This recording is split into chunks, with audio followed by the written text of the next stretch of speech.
going on, ladies and gents? This is Dorian. And this is Miss MVP. How are you doing today? And welcome to another episode of the Convos in the Park podcast, Season 2.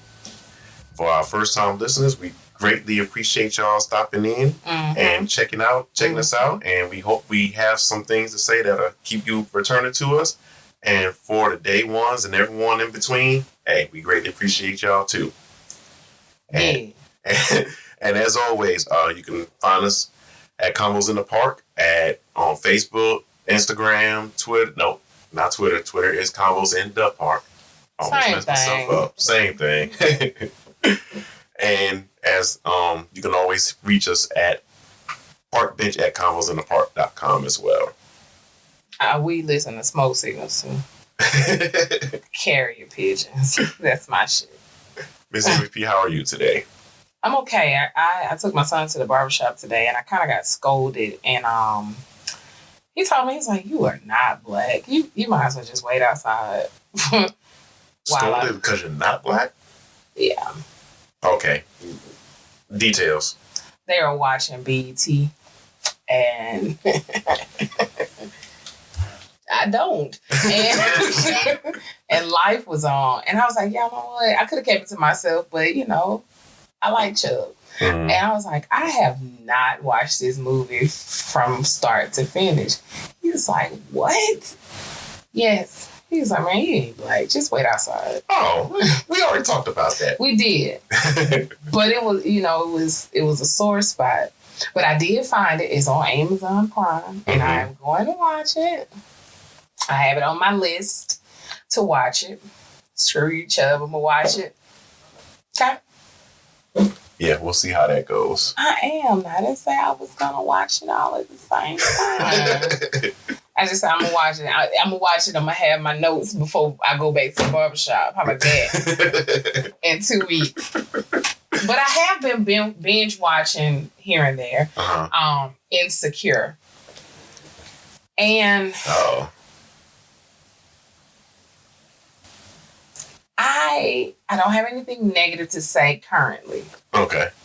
The first season, the first several episodes I did, they used the word nigga like every 12th word. I just can't get down like that. Right. And that's just my preference. Yeah. Okay? Cool. At one point in time in our life, we've all used it. Yeah. And there's some people who've never used it. Yeah. And I commend those. Nobody white in the show has said it. No. But, you know, that's just me. Moving along. Yeah, I mean, I'm the same way with it, too. I just don't see what the hype was about. Issa is good. It's funny. Some parts are funny. Kelly is funny. Molly is funny. Yvonne Orji is an idiot herself.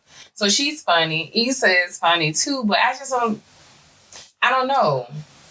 I got to go back and watch the Awkward Black Girl series to kind of, you know, catch up on some things. Yeah, but even, like, for me, when Insecure came out, I think, and again, I could be wrong, I'm not the most versed in Insecure, you know, fandom and all that, but I think when it originally came out, I think it was in a period where you didn't see a lot of those kind of black women in shows like that for real. Like, it came out right after, I guess, Girlfriends. Yeah. I mean, not even right after Girlfriends. Not right after, but I'm just saying. Yeah. Yeah, in that period, I mean, we had, you know. It came out in 16, I think. Yeah, I think so. And then, because, I mean, you had, you know, back in the 90s, we had Living Single, you know, things like that. Then Girlfriends came along in the 2000s, which kind of covered everything. And then once they went off the air, it was like you didn't have that kind of vibe as far as black women, you know, shows, you know, living their lives, even as messed up as some of them can be. But you never really saw that kind of representation on TV, let alone film. Because if you saw it so much in films, it was like Waiting to Exhale, or you saw it as a B plot to like something like Brothers or something like that. So I think that's where a lot of its popularity came from, because it filled that void. Look, I got talked about several times today. I don't see, I guess I don't catch on to the hype or the trends Like when Bridgerton came out, the first 16 minutes of, I don't know, I was talking to my niece's husband. He's like, I don't get it. I was like, hell, I don't get it either. And I ended up watching it, was like, guess what y'all cooling it on over? Like, damn, like, I don't know, maybe I've been exposed to a lot more in life than others. Yeah. And I'm fortunate enough to not allow those things to, I guess, tickle my fancy, maybe. Yeah, I guess in so many words. Fuck it.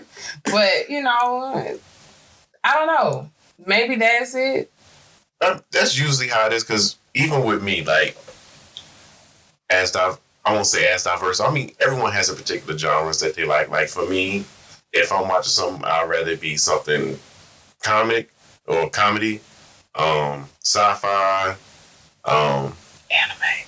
And yes, anime, of course. You know, I don't mind what you call it, an underdog story. You know, Yeah. I don't mind those kind of movies, but yeah, it's like. Now, don't get me wrong. Insecure is well written. Yes, it is. It's well written, and I, as a writer, you know, I watch and I look for certain things. You got things. A different aspect that you're looking at it from. Yeah. I have a different eye, a different angle. Like, I was watching Colin in black and white with my son. Mm-hmm. I can look at things from, I'm like, okay, now I see what Ava was saying in her interviews on certain things and how Colin may have looked, because my son, he's not 50-50 biracial. He's a mutt. He comes from a mutt. I'm a mutt. He's a mutt. Well, if he was born in America, we're all mutts. No, we were mutts, but that ancestry DNA came back and motherfucking mutt. 75%. That's what it said. But I wanted him to watch it because he got teased a lot, because a lot of the kids didn't think that he was black. Mm-hmm.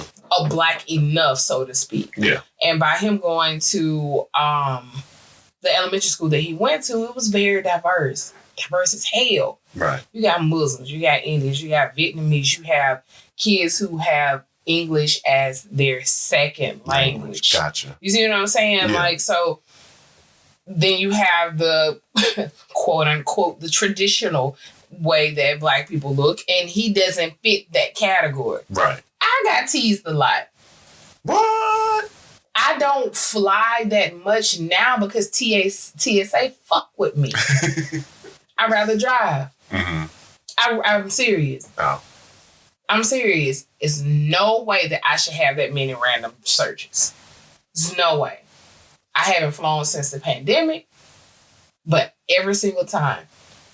Went to the bathroom after I got off the plane, didn't go get my bag. 4 security guards at the Atlanta airport. Wow. Around my bag. 1 duffel bag. 1 zebra stripe trimmed in pink duffel bag. It's not a fucking bomb. Shit, you laughing. I should not have that many random searches. Yeah. I can see how an experience like that would, deter you away from that. I mean, my hair wasn't wrapped. You know, I used to rock my hair wrapped. People fuck with me then. I don't wear a wrap no more. Fuck all y'all. However, I digress. We watched that because I wanted him to see through other people's eyes. Mm-hmm. Like I say, Insecure is well written. I especially love the episode that and we're getting off topic, but I well, kind of not really. Love the episode that Regina King directed. It was like, it was not necessarily raw, but she captured every facial expression. I actually watched that episode twice. So I need to go back and see who were the writers on that to compare it to the other ones that I've seen. But anywho, I digress. So today we're going to talk about toxic femininity. There's some toxic shit going on in Insecure, but we're not talking about Insecure. Right. There's some toxic shit, especially in the workplace. Some racist, toxic shit, but you know. Yeah, definitely. What's your take on the toxic femininity? We talked off camera. I don't think it's toxic. I just think, Well, I mean, when we talked about it off air, it was, it does seem like a bit of a double standard to me. But don't try to steal my words. I mean, the main thing that I do want to talk about and kind of open up and make that, as you would say, make ourselves comfortable being uncomfortable. Yes. So, we have a lot of things, especially in social media now, and it's crazy how this zeitgeist has changed. But zeitgeist, big word.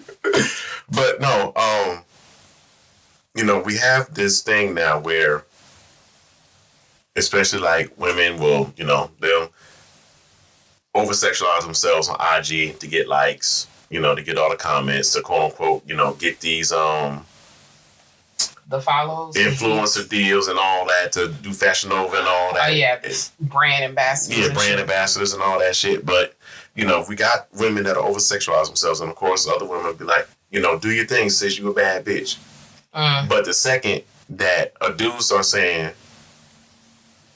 oh, you look good, and then of course when she comes across a guy that is only looking at her for sex, then she's wondering like, what the fuck is going on?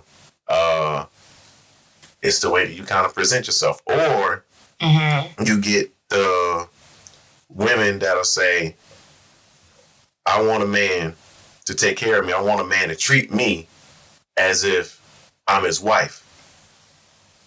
But you won't treat that man like he's your husband. You want the man to provide for you.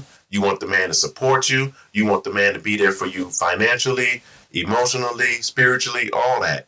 As if, husband and wife would be. But then again, you'll go around and say, I don't need that motherfucker. You know what I'm saying? Situations like that is what gets under my skin, because at the end of the day, you're putting yourself out there like that and you're expecting all this stuff, but you want to be able to hold on to everything that you want for the single, but you want that man to be out there and do everything that you want for him, but yet you can be your own person. You know what I'm saying? Yes, I think that also too comes from women who don't have a lot going on for themselves, who only have their body or sex to offer. You know what I'm saying? Which is nothing wrong with that. Hell, sex workers is the oldest profession in the world. Next to bartending. Yeah. You know what I'm saying? So get it how you live, whether you a male whore or a female whore. I'm sorry, sex worker. Because whores are different. Whores are different. But I mean, like slut shaming. Why should I feel bad for wearing what I wear because it makes you feel a certain way? Right. You see what I'm saying? I get it being appropriate in certain situations. You have to be. But it's like you can go to the beach without a shirt on. Right. It's a problem with the chick next to me breastfeeding. What's the issue? Society image perception. But what's the issue? To me, there is no issue. I mean, it's a natural bodily thing. Hell, I think that bitch saving money. Go off. Yeah. You see what I'm saying? You're serving two purposes. You keeping your body as a working machine and you're feeding your baby. Yeah. It's natural. Just like sex workers. It's natural to them. You know what I'm saying? So I think the women who depend on men to finance everything for them, case in point, a friend of mine and I were sitting there talking about an associate that she knows that she said, I went out of town and I enjoyed myself, but the other 3 or 4 females that she was with couldn't because they were too busy taking pictures and sending it to guys so the guys can fund their trip. Yeah. You see what I'm saying? Like, get your own shit. If you can't afford it, just say you can't afford it. I missed out on a lot of trips when I was younger because I couldn't afford it. You know what I'm saying? Like, don't be ashamed to say no. Your real friends gonna understand. And if you want to be able to associate yourself with those men who have better finances or are willing to give money for you, then draw the line. You know what I'm saying? Like, the shit getting muddy. I need to know my boundaries. You know what I'm saying? Yeah. So are we transactionists? Like, you doing things for me? Transactionships. Reference that podcast. We'll put it on the YouTube page. We'll tag it in. Like, this transaction, is it gonna be sexual, or is it just gonna be the girlfriend experience or the boyfriend experience, and that matters? So, which one is it gonna be? Right. Now, as far as being toxic, I think that when we're talking a toxic female, whether it's black or white, but more so black females, when they're toxic in the workplace, I think that is something. Not necessarily just everyday Jane or Tamika and Jamaica. You know what I'm saying? Right. I think it's more so in the workplace when it comes into the toxic feminism. I can't even say it. Being toxic. And, toxic feminism. There we go. Yes. I think that's a problem because most black women think that they have to be angered to get things. Yeah. Be angered to get things done or to be able to succeed. But if you just say please at the end of it, more than likely somebody's going to do it. Just more than likely. More likely, yeah.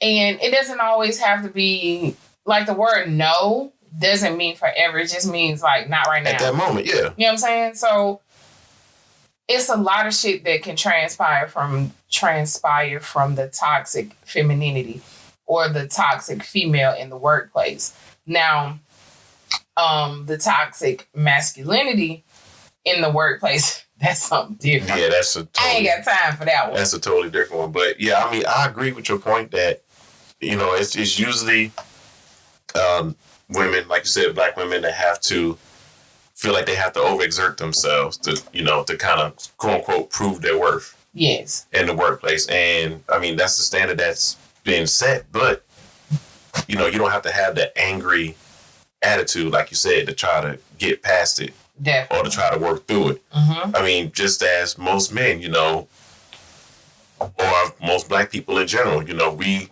know how to code switch.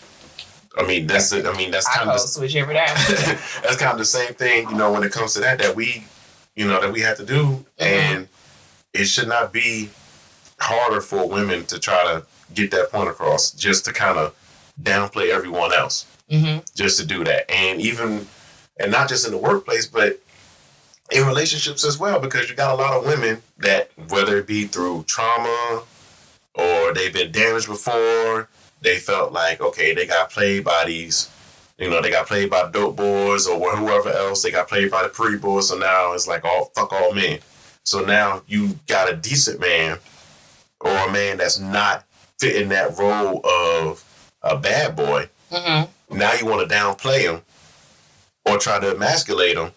Yeah. Because in your eyes, from the experiences that you had, you felt like you know, this is how a man should be. But once you come across a man that's really playing the role of a man, fulfilling that part, mm-hmm. now he's lame because he's not doing all the stuff that he's been, you know, that you've been through before, or you thought that was exciting. Now I'm gonna speak up on that one. Okay. It's a difference from being lame and not fun, because not fun at all, and you just total fucking boring and don't have nothing else going on but that female, that's draining. Because at that point, you're putting a lot on her. Okay. Because you have to think about it. If she got her friends, she got her job, mm-hmm. or hell, if he got his friends and he got his job and you don't have anything but that relationship going on to look forward to, that's draining on that other person, because too much of each other is a lot. Yeah, but I get that. But you got people that whatever they've been through so much, like that's all they know. Yeah, I get it, but motherfucker, I need to breathe. Shit, excuse my French. I need to breathe. You gotta have something else going on besides your relationship. Whether you go to the barbershop or you just go to the mall or hell, just go walking in the park by yourself. You gotta have something else. Yeah, you gotta to have those breaks. to. Yeah. You just can't. Just me all day. I'm a lot. I put myself in time out sometimes. Shit, like, bitch, go sit down somewhere. Yeah, you got to. Yeah. Oh, hell no. But even when it comes to the toxic feminism, like, one of the other things I hate the most is you could have a woman that, may have multiple, baby daddies or, people like that. Mm-hmm. But let a man have 2 to 3 different baby mamas. He a hoe. Okay, he could be a hoe, but... Hold on, let's take that back. He can have multiple mothers for his children. Yeah. If they're not 5 and 6 months apart. Okay. If they're 2 to 3 years apart, he was in a relationship with them or whatever. Yeah. I'll say 3 to 4 years. Okay, yeah. We'll use that example. That's fine. But if all your babies 6 months apart, yeah, we get that. But no, I'm saying, like, because even when those men, they try to find someone else, the second that they hear, or second that a woman hears, well, I got 2 different baby mamas, I may have so many kids, I got 2 different baby mamas. Most of them are already cutting them off because they're like, I don't want to deal with that drama. But let a woman have so many different baby daddies, they're expecting the man to be okay with it. And that's, again, it may be quote unquote the double standard or whatever, but I think that is bullshit, because just like the woman may have a situation that drove that's the reason why she got so many baby mamas, the same thing could have happened with the man. The man could have had a promise, ain't shit mama, Guess or someone what? that he laid up with. At the Board of Health, mm-hmm. or the health department, or the county medical office, condoms are free. So y'all motherfuckers can suck it through a Burger King straw, bitch.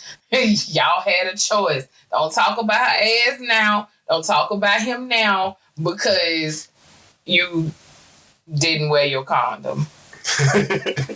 Speaking of condoms, they don't use condoms a lot in Insecure, and I know they fake fucking, but still, one of the characters called Chlamydia, and as the doctor was handing him the medicine, she said, "Wear protection."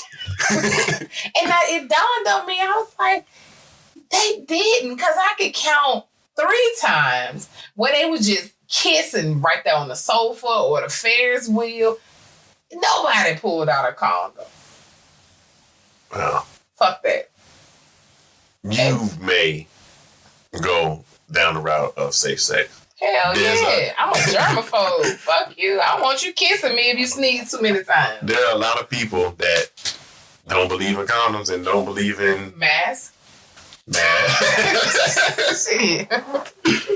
Sorry if I sound far away. It's 1 o'clock. But, it seems like it's the most common thing where most people do not believe in condoms anymore. Fuck that. They make them real thin. They make them real thin. And it's okay with going raw, okay? If you got someone that you're... Even not. Yeah. Even if it's just somebody who you fucking. Mm. As long as y'all understand that we're fucking, if you venture off, let me know. Right. I'm okay with that. We can use condoms. You know what I'm saying? We go get tested. Bada bing, bada boom. It should not be a problem. If we having a friends with benefit type situation, okay, cool. No problem. You want to do you? Do you.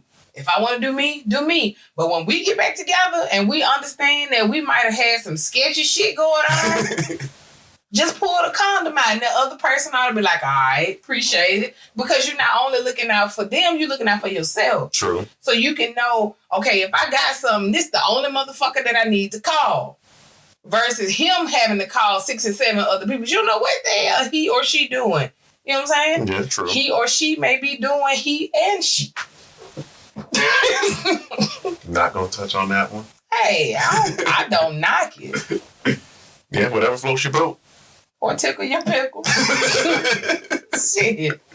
Rubber dickies for everyone. Yeah, I mean, it's like, even for me, as someone who, I won't say I'm on the market, but single, but like just... What? He's single but not mingling. Yeah. Okay, gotcha. Yeah. So, I mean, you were single and not mingling. Okay. Yeah. Translation, people. I'm trying.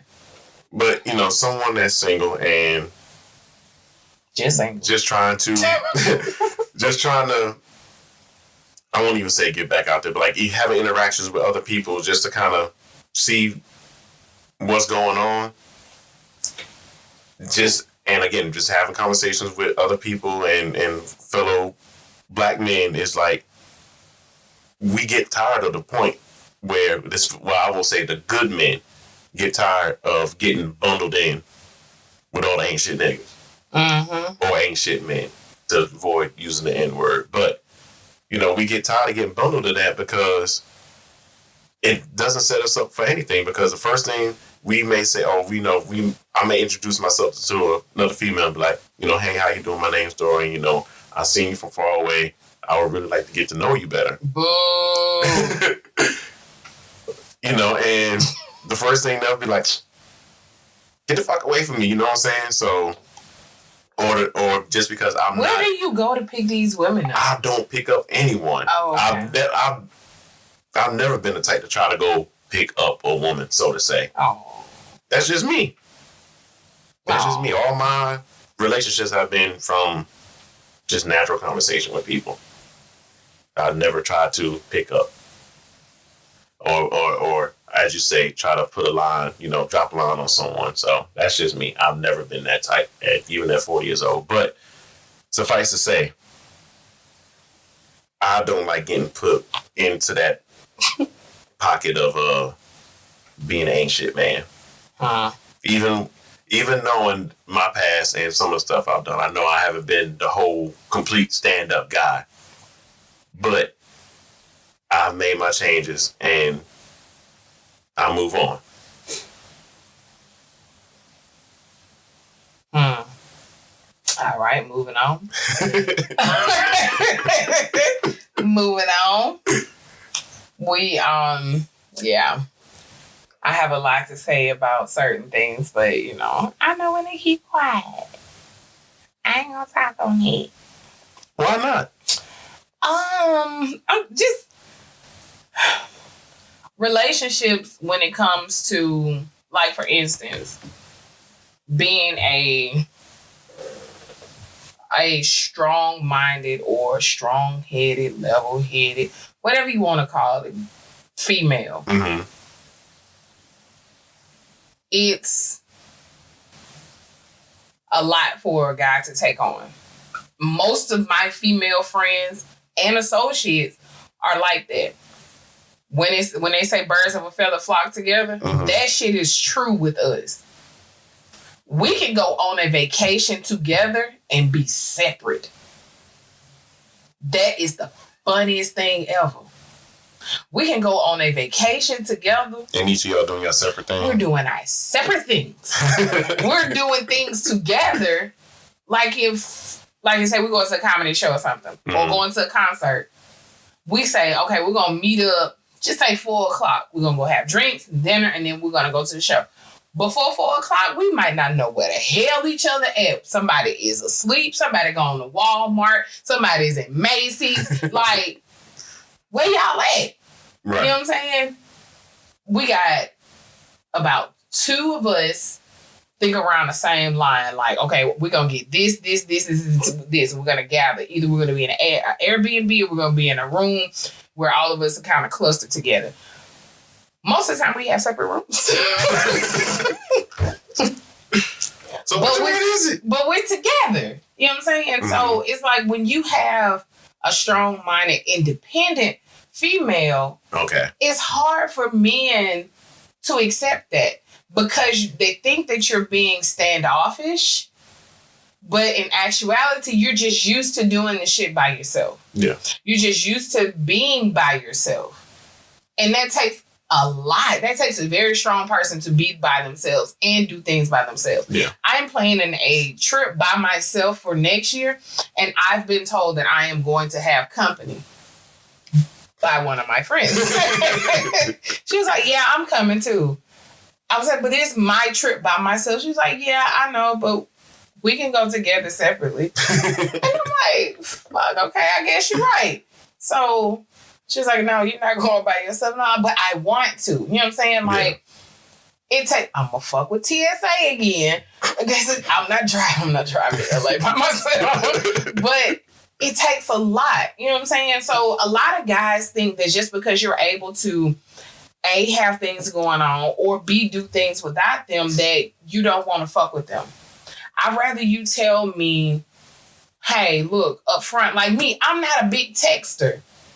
I do a lot of shit with my hands. If I'm in the middle of writing, I might look at that phone and forget because I got 300 people that living in my head. I got 700 things that I'm trying to do at a time. You see what I'm saying? That's a lot of people that live. That's a lot of people. I can name about 12 of them offhand. Oh, shit. But I don't. If you text me, I'd be like, I need to be at a time block. And I'm not saying that every minute of my life is scheduled. Hell, no. I got shit scattered everywhere around the house. My bedroom look like a fucking tornado ran through that bitch half the time. But I get things done. You see what I'm saying? Yeah. So it's like, if you text me, I'm like, okay. Okay. All right. And conversation over with by the time I close that phone and I sit it down and I'm doing something else. If you don't call me and I can put that bitch on speaker and still talk and type, it ain't gonna get done. You know what I'm saying? Yeah. So if most men think that just because you don't have time to sit there and text, people have these full-blown fucking text message relationships. How? Maybe I'm old school. Fuck all y'all and your hashtags. It's a pound sign, bitch.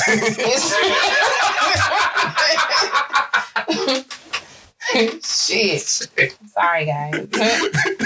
Sorry. Was that too much? No.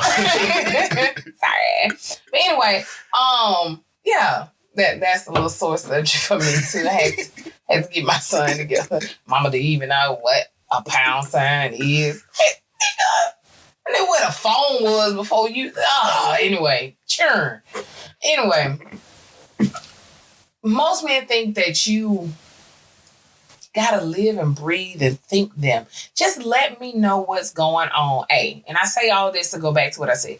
Let me know what my boundaries are. Right. If you seeing someone or you want to see multiple people, let me know so I know how to govern myself accordingly. Do not choose for me to be the side piece. Do not choose for you to be my side piece if I don't know that, okay? Yeah. Do not choose for me to think that I'm the only person who you're having sex with if you're not. I'm fucking okay if you're fucking someone else, as long as we're not in a relationship, okay? And if we are in a relationship and the relationship is open, then we still need to communicate. Yeah. Okay? So, thirdly, if you have a problem with me being independent, say that in the beginning. If you have an issue with an independent female who don't need you to function daily, then say that.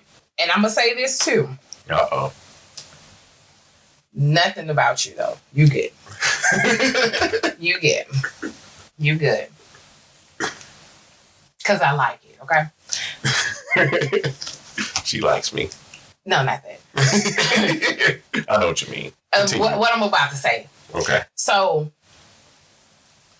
to all of you men, boys, guys, opposite sex, who are trying to get to know a female.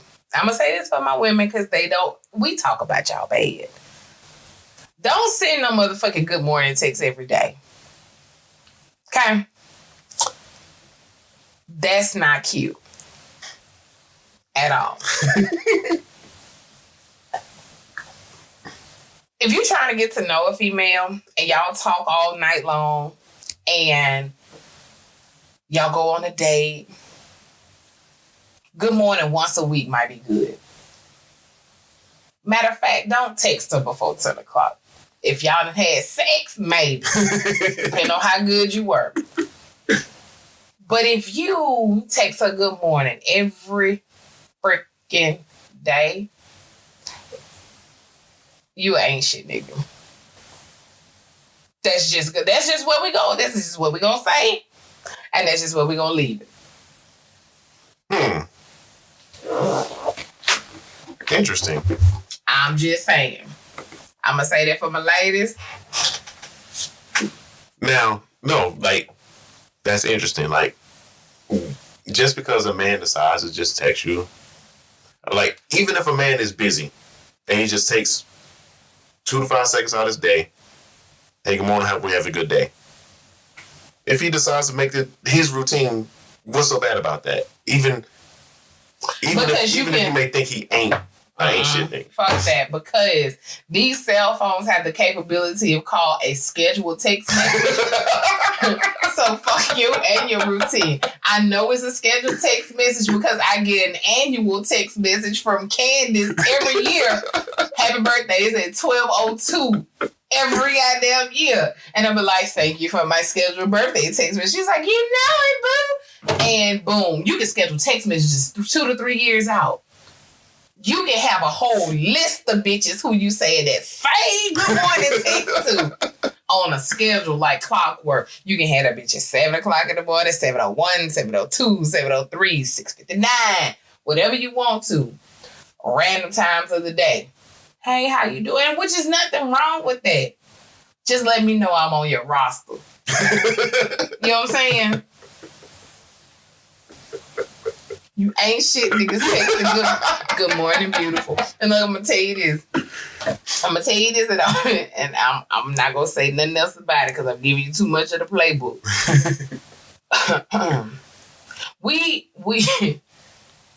Me and my friends have a running joke. One of my friends have a running joke. Every time we get a good morning text from a guy, we'll screenshot it and send it to the other one. And she'd be like, I got my first. So last year we were doing it. Mm-hmm. Every time we'll get a good morning text or good morning beautiful, I'll text her and say good morning beautiful. I'll just copy and forward that same text message to her. And she's like, bitch, you ain't shit. Like I know it. So, yeah. And that ain't the wine talking. I hear you. I'm just saying. It is what it is. So it ain't. Yeah. Ain't shit ass text message scheduling ass Negroes. Do you schedule text messages? Yeah. No. Yeah. No, I don't believe it no more. No, I don't. When I text somebody, it's usually I done found a spot in my day to just say hi. Toilet text. Urinal text. No, not a urinal text. Hell no.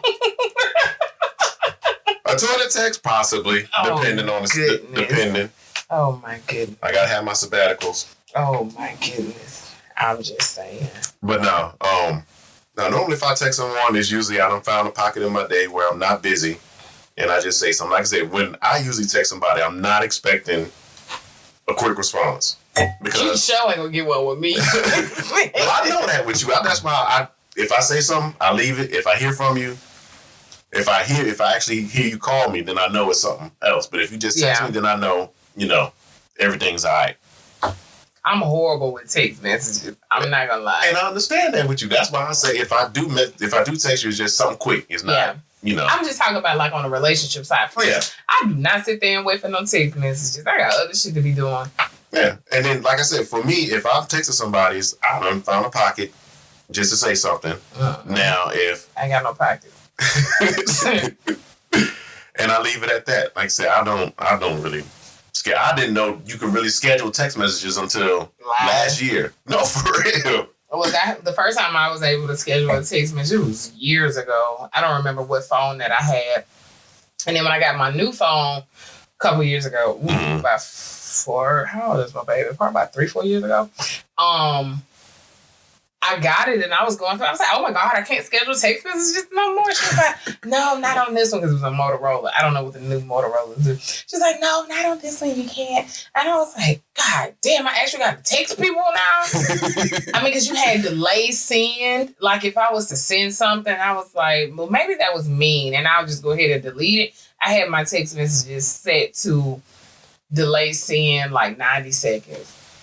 Just in case I was mad while I was texting it and I don't have to go back and say, you know what, never mind. Disregard that. I guess I may be sounding old because I didn't know you could even do that. Yeah, I don't know what brand of phone it was. The delay send. That's a first. Like I said, scheduled text messages, I didn't know that till last year. Someone was like, yeah, I scheduled text messages. I was like, what? It's like, how you do that? And then they showed me. I was like, oh, well, that's interesting. But yeah, I mean, it's still a function I don't use. You should use it.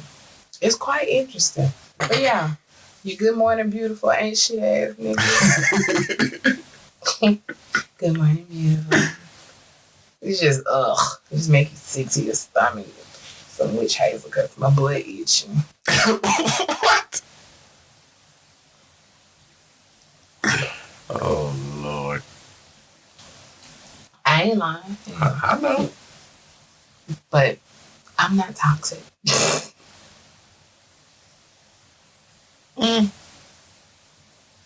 Intoxicated and toxic, it's two different things.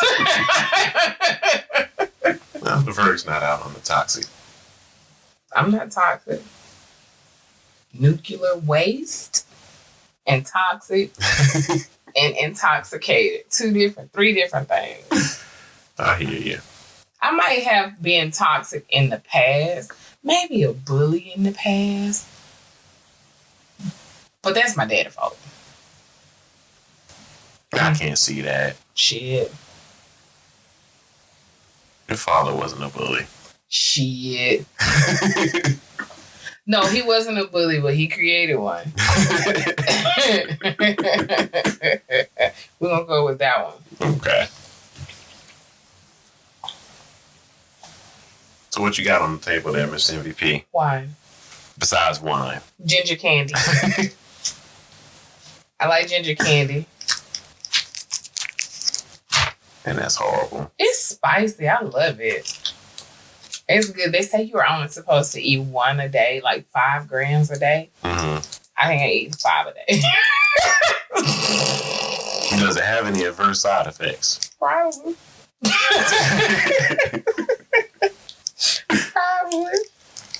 I have no idea. No, ginger is supposed to be really good with inflammation. Mm-hmm.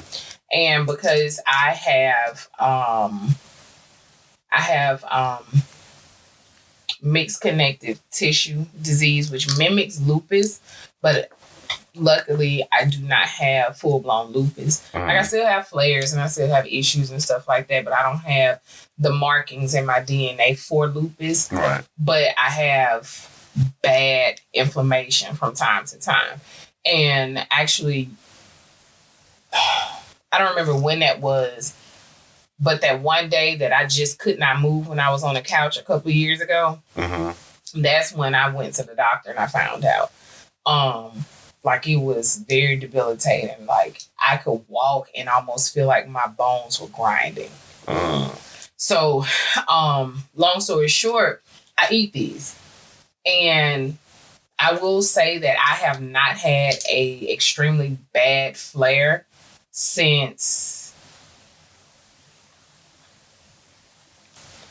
maybe 2.5 years. Okay. I've had a flare, you know what I'm saying? But I haven't had a bad flare. Like I don't have skin lesions and stuff like that. But I do have irritation and small flares where I can feel them coming and I try to correct it. Mm-hmm. So unless I tell you, you wouldn't know that I'm going through one, which I think is really good. It's underway. Yeah. But Jim Jims is what I eat. Ginger candy. They're really good. If y'all want to try them, try them. If you don't want to try them, give me a gift card. I'll try them for you. I try them for you. They real spicy. My baby don't like them. I don't blame her. You like Jim Jim's, Brie? No. Tell everybody, hey. Big baby. Jim Jims are nasty. You can go away now. Jim Jims are very, very nasty. Tell her, Bria. All right, be quiet. Yes, we have a small visitor co-host that's not a co-host. Anywho, but yeah, that's what I got on the table. Wine. And I don't know, did we talk about it? No, we didn't. Okay. So Ed Sheeran has his new album out. First he had Add, then he had Multiply. Okay. Then Divide was his last one. Okay. When he got married, and then now he has Equal. He has 2 songs on that I tell you, Bad Habits. Like, yes. And I listened to his Tiny Desk, and it was like back to back to back. It was like, oh my God. 15 minutes and I cried twice. I'm soft. I don't give a shit. Gangsters cry. Okay? Tupac said it best. But yes, it's a very good song, and I have always been a fan of NPR, but when they started their Tiny Desk series, it just elevated it. Right. He also has a song on there that's called Visiting Hours. Visiting Hours should not be listened to if you just lost someone.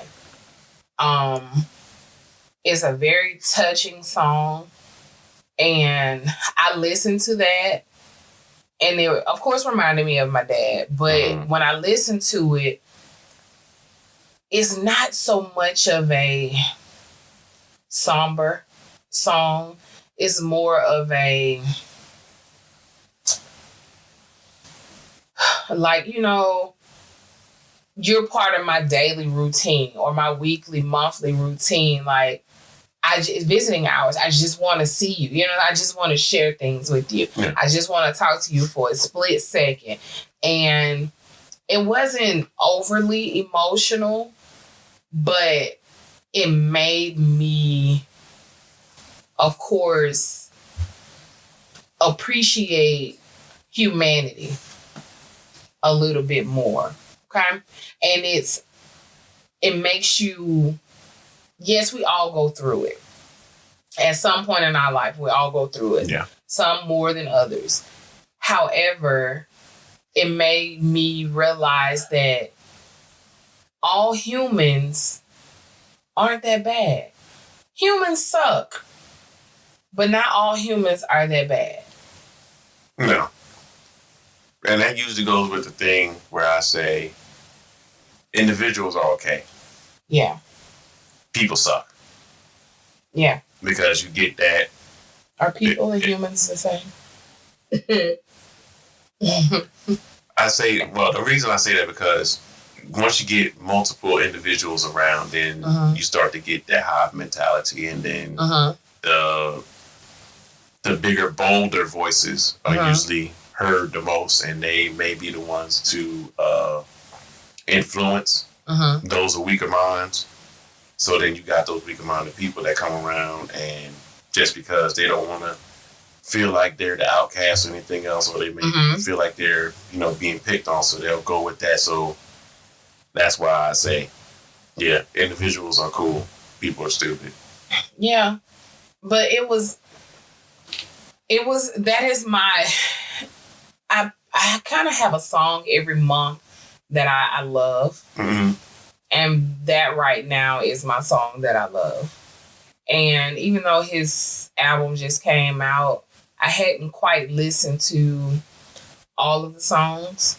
Like, at midnight, YouTube is going to blow up for the simple fact that Silk Sonic drops.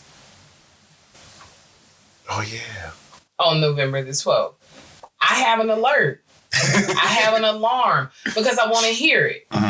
And I'm not on Tidal. but they hadn't, or I haven't read anywhere where it's gonna be like an exclusive or something. Yes. Okay. So I have, an alarm to go off for 2 a.m., which is going to be midnight on the West Coast. So I have that alarm set for that to wake me up briefly, even though I have a real hard time waking up and staying asleep and all this other stuff. I'm going to get up because I want to hear it. And I'll probably listen to it tomorrow all day at work while I dissect it and stuff like that. So that's the Visiting Hours is my song my song of choice this month. Okay. While being a toxic ass bitch. I'm not toxic at all. I ain't got time for this shit. But what you think of, because I know on this podcast, we done brought up Silk Sonic multiple times. We showed our feelings about Skate. We loved, I can't even think of the name of the song right now. Leave the Door Open. Leave the Door Open. Ooh, my baby love that song. You gonna sing that song, B? No. Okay. What'd you think of Smoking Out the Window? I haven't listened to it yet. I have refrained from listening to it because I want to listen to the whole album. Gotcha. That's the third single that they've released on that album. Yeah. It's only 9 songs on the album, so I refuse to listen to it. I refuse to listen to it. I'm like, no, it's not giving me anything to look forward to. So anytime anybody is playing it or trying to play it around me, and I'm like, no. YouTube, I got everything. Like, no, I'm not interested in anything. Not interested. So, do you think that I guess you could say, the concept of the album, having that whole 70s kind of vibe, you think that'll play out within 9 songs? Nope. Nope. Okay. If they don't have the vibe of Earth, Wind, and Fire, of course they're going to have the vibe of Bootsy Collins. Yeah, because he's a big part of the album. He is a very big part. He named them and all that good stuff. So if they don't have like the Kool and the Gang / Earth, Wind, and Fire / Isley Brothers and their own unique sound, in my opinion, it'll be like Tiana Taylor's debut album on Good Music. Yeah. Like, is this the shit? Keep that same energy and the album. Yeah. Like, where's the album? Like, where are the other 3 songs? Where are the other 10 songs? You know what I'm saying? Now, Granted, we don't know when they first started. You know what I'm saying? They could have started 6 weeks before they first released, because it doesn't take long. No. You know what I'm saying? They could have started 6 months ago. We don't know. So if they hadn't put out, or if they hadn't written or produced several pieces of music, we really don't know. Like, I don't know if this was just an experiment, or if they think this is an experiment and they're putting it all together and they just want to put it out there to give us a taste, to give us some more. I don't know. I'm excited about it. That's why I didn't want to listen to this song. So I'm like, okay, I like the first one. I love the second one because that's my era. Yeah. And I'm like, okay, boom. The third one, I'm like, no, I'm not listening to you. Not finna keep teasing me. Give me the fucking album or shut up. You know what I'm saying? Yeah. So it's almost like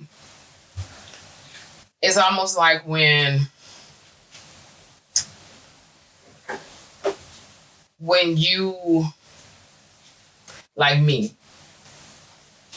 I like Southern rap. So it's almost like waiting for their album, and the expectations was like waiting for me, the anticipation to hear Pimp C when he first got out of jail. Right. Like, come on with it. I need to hear it. What you got? Like, he talked all this shit on the phone. Bun recorded it. We hear the recordings. he's like, yeah, Sweet Child's coming. You know what I'm saying? Like, I need to hear it. And he put it out. But that's just me. This is how I'm looking at it. Right. You know what I'm saying? Like, I'm waiting. I got you. 2 out of the 9, all right. I refuse. But that's just me. Right. What's your intake on it?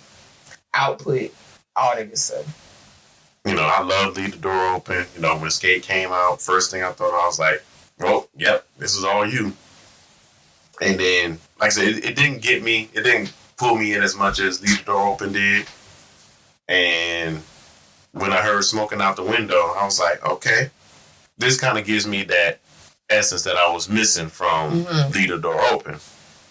So, like I said, it gave me more expectation for the album. Mm-hmm. I'm just not sure if they can be able to maintain that essence of the whole 70s, you know, funk and everything else.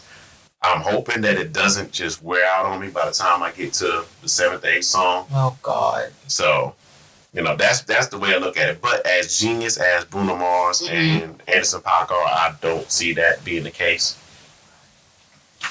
But yeah, I completely lost track that it was coming out this week. No, it comes out this week. Okay. It comes out and it's going to be hopefully amazing for the time being. I don't know if I should say the 70s or what, but it's kind of like I hope that they're almost going for the writing on the wall type feel, right? With Michael Jackson. Yeah, I don't know, and it's almost like a ginger reveal. A ginger candy, gender reveal. I can't say what that is. A ginger reveal. I want another piece of candy, but I don't want to rattle it on the microphone. I was told, because you started the mic one day while I still had a piece of candy in my mouth, because you're an asshole. And somebody was like, what you eating? I'm like, Dorian's a dick, and I had a piece of candy in my mouth. He was like, oh, I can tell. Yeah. Screw y'all.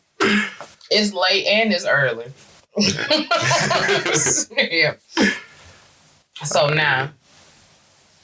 I got you. But in closing, I do want to bring up a new segment for the podcast, and it's something that me and you talked about. Now put me in your shit. This is our podcast. It is our shit. We ain't talking about nothing. You got documents. You got recordings. I got Show me the receipt. SOB. Show me the receipt. What we talk about? What segment you talking about? Trailblazers Out the Park. We want to be able to show our appreciation for excellence. And it was... we used to both have trailblazers. So not the same, though. No. Shit, that's you fun. mentioned it. Yeah. That's fine. Okay. But no, for the person I want to appreciate this episode is, and you brought it to my attention, is Sean Jamal Barrow. Who? Sean. Oh. Look, I'm a couple glasses in. You gotta talk slow. Oh, Lord. Screw you. Tell the people what you want to tell them. Don't blame me. Shine, the rapper for the young folks. Yeah. He don't rap no more. No, he don't. He's a politician in Brazil, his home country. And he can't come to the United States anymore. Yeah. He can come. He's just got to leave that same day. Because he's a nuisance. But yeah, I mean, when just to hear that he's become, such a big thing in Belize, considering... What did I say? Brazil? Belize. Yeah. I'm sorry. To hear that he's such a big thing in Belize and, from being under Diddy, everyone... Sean Combs or Love. Yeah. Translating for the young. Sean Love, yeah. But being under him, and then, of course, when he was starting to come out, everyone was saying like, "Oh, he's a bootleg version of Biggie," because their voices were somewhat similar. No. That's what some people were saying. And then, having that, being a part of that altercation in the nightclub. And then, allegedly. And then being locked up. That's not alleged. That was accurate. Facts. And then getting out and being transported. But because of his... Transported or deported? Deported, sorry. It's all the same. Gotta get you there. But, and then his family ties, and then his family having ties with the Belize government, then transforming itself from a rapper to being, someone political for real. That's, shout out to Black excellence right there. You made me get rid of my sound machine, so I can't. That's for you. Yay! Nah, how about that? But yeah, he when I heard his interview on Sway in the Morning, and shout out to Sway and the Morning team, Heather B been around for years and she is the same. Tracy G, shout out to those guys, but he did an interview and it caught me off guard because I'm like, I'm doing morning carpool because, my mom doing morning carpool and I turn it on, shade 4 or 5 like I always do, and I turn it down for something and it caught me off guard because I'm turning it down in the middle of his sentence. And I said, hold on. And I turned it up and I'm like, I know that voice. I said, that's Shy. And in the middle of me listening to it, that's when I text you. Yeah. And I was like, it was early too. It was so early, but you were up. And I was like, this is Shy. And did I text you the link? Yeah. Okay, so yeah, I was listening. I was looking at him. But you sent me the article. You didn't send me the interview. Well, the interview was live. Yeah. So I sent you an article of something that he had said he was talking about. But because I didn't even know he was out of jail yet. I mean, I know that he was supposed to be getting out, but I didn't keep up with it. I knew he was out of jail. I just didn't know what all he was doing back in his home country. Yeah, I didn't even know he had gotten deported. But he was important in the transition of hip hop culture to me. I wasn't a real big East Coast rap fan. We know this. Method Man is different from East Coast rap. I don't know if y'all know this. Okay, carry on. He's not, but in your mind, Method with Man, your 400 personalities, I get it. Method Man is different from East Coast rap. Now, when he's with Doc, or he's with the Clan, Funk Dr. Spot or Redman, for those that don't know. Translation. Sorry. That's East Coast rap. But when he's with himself, it's my 6'11" ain't the man right there. Cleaver Smith Jr., we get it. We know. It's been documented. Okay. It is. You got the receipt. Anyway. But yeah, so when I heard that, and we'll try to add a photo of him. We can't add any of his music without his acknowledgement from him or the record deal. But try to add a photo to the thumbnail or whatnot. Yeah, I can do that. So we can translate who we are speaking of. But he still looks the same, still talks the same, everything. He has not aged at all. And I learned a lot about him on that interview and that link. Didn't even fucking know he was from Belize. And Belize, I want to go to Belize so bad.